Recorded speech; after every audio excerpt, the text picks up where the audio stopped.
د یو غریب صحابي غمجنه کیسه.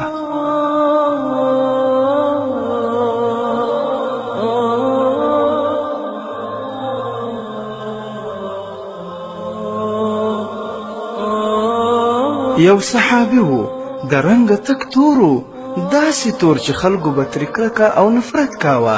دا صحابي ډېر غریب او ناداره وو، هیڅ یې هم نه درلودل. دا صحابي سعد نومېده. یو ورځ په داسې حال کې چې سخت خفه و، د نبی علیه السلام مبارک سره مخامخ شو او نبی علیه السلام ته یې وویل: ای د الله جل جلاله رسوله، کله چې مشرک وم نو خلکو به راڅخه نفرت کاوه. په کومه لاره به چې تلم خلک به په هغه لاره نه تلل، په یوه لوښي به راسره چا اوبه نه څښلې. خو اوس چې مسلمان شوم، ستا د باغچې ګل شوم، په الله جل جلاله او د هغه په رسول صلی الله علیه وسلم مې ایمان راوړ.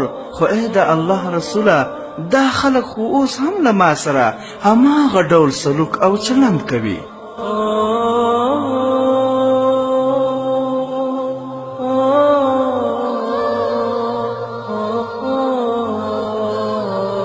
د ډېر خفګان او ژړا په حالت کې نبی علیه السلام مبارک ته وایي چې د الله رسوله، ما به جنت ځان ته پرېږدي او حورې به مې ځان ته پرېږدي.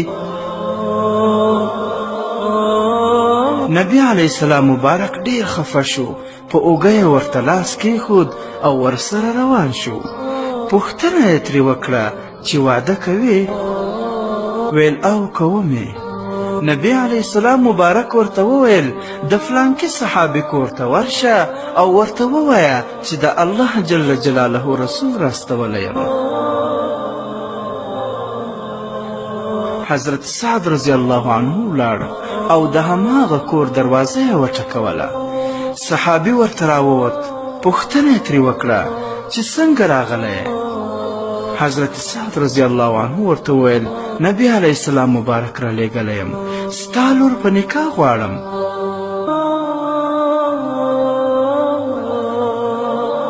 صحابي حیران شو چې زما لور او دا تور غریب او بدرنګه صحابي، او بیا نبی علیه السلام را لېږلی.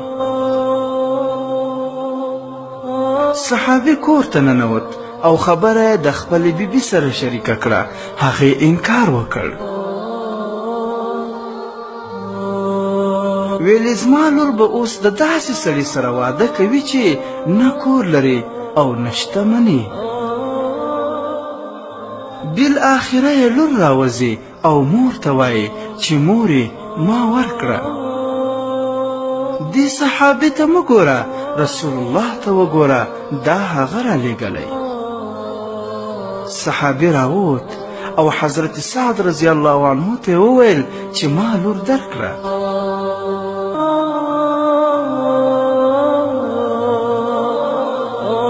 سعد ولاړ او نبی علیه السلام ته خبر ورکړ چې لور خو یې راکړه. نبی علیه السلام ترې پوښتنه وکړه چې د واده پیسې لرې؟ ویلې نه. نبی علیه السلام مبارک ورته پیسې ورکړې او ورته یې وفرمایل چې ولاړ شه، ځان ته جامې جوړې کړه او نور د ضرورت وړ شیان پرې واخله.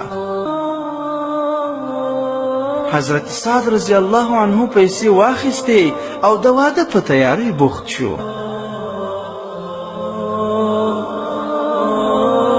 یو وخت د مدینې په بازار کې ګرځېده تر څو د واده لپاره شیان واخلي.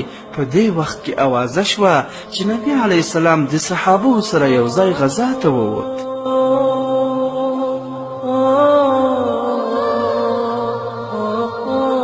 حضرت سعد رضی الله عنه د ځان سره وویل چې ما ته ګوره، زه د واده په سوچ او فکر کې یم. او نبی علیه السلام غزا ته ووت. واده یې پرېښود، په پیسو یې یو څادر او آس واخیست او ځان یې غزا ته ورساوه. کله چې ورسید، په داسې حال کې چې مخ او ځان یې په څادر کې پټ و، د کفارو په صفونو ورننوت او په تیزۍ یې توره چلول پیل کړل. د نورو صحابو چې ورته فکر شو نو پوښتنه یې وکړه چې دا نوی کس څوک دی چې د مسلمانانو سره یې دومره مرسته وکړه.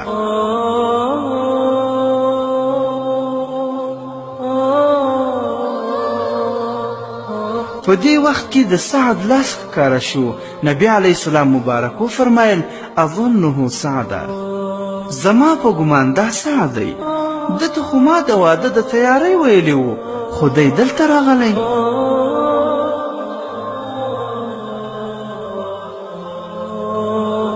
د سعد اجل پوره و، په جنگ کې زخمی شو.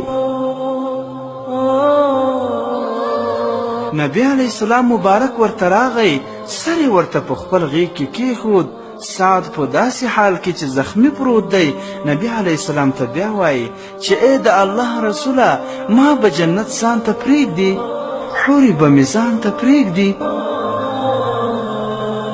په دې وخت کې نبی علیه السلام مبارک وخندل او د سعد نه یې مخ واړوه. حضرت سعد رضی الله عنه ساه ورکړه او شهید شو.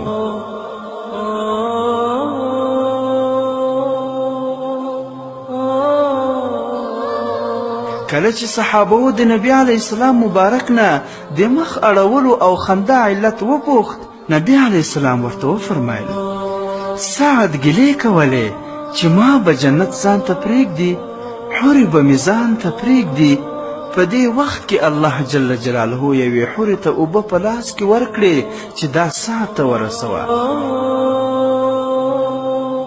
حوره راغله خو زمانه یې حیا وکړه او مخې ته نه راتله.